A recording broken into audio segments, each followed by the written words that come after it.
Buti nakarating ka. Pumunta lang naman ako dito para ibigay sa'yo ito. Ang susunod na programa ay rated PG. Ito ay nangangailangan ng patnubay at gabay ng magulang para sa mga batang manonood.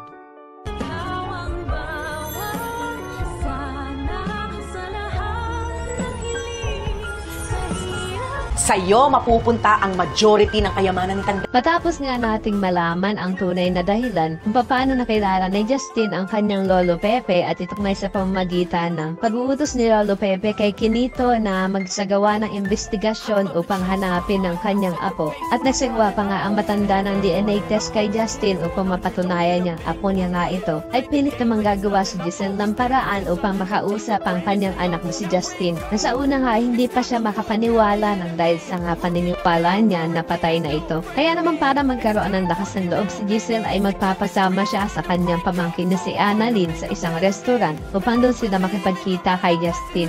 Na napapayag naman ng kanyang amang si Eric. Ayon naman kay Justin ay Pasko naman daw kaya naman maibibigay daw siya sa kanyang inang si Giselle na tsak pag nakita niya daw ito ay tatamaan siya ng sobra. Medyo matatagalan naman ang pagdating ni Justin sa kanilang meeting place at akala nga ni Giselle ay hindi nasusulpot ang kanyang anak. Kaya naman nang makita ni Giselle ang kanyang anak na papalapit na sa kanila ay gusto niya itong yakapin sana. Pero malamig ang pakikitungo nito si Justin at hindi siya magpapayakap sa kanyang ina. Dahil ang tanging pakay lang naman daw ni Justin ay ibalik ang ipit na binigay sa kanya ni Giselle nung bata pa siya. Medyo natuwa naman itong si Giselle at sabi niya pa nga na siya ang nagkapit mismo sa group nito. Yun nga lang ipapamukha ni Justin kay Giselle na ang pakilala lamang ng kanyang ina sa kanya ay Tita Giselle.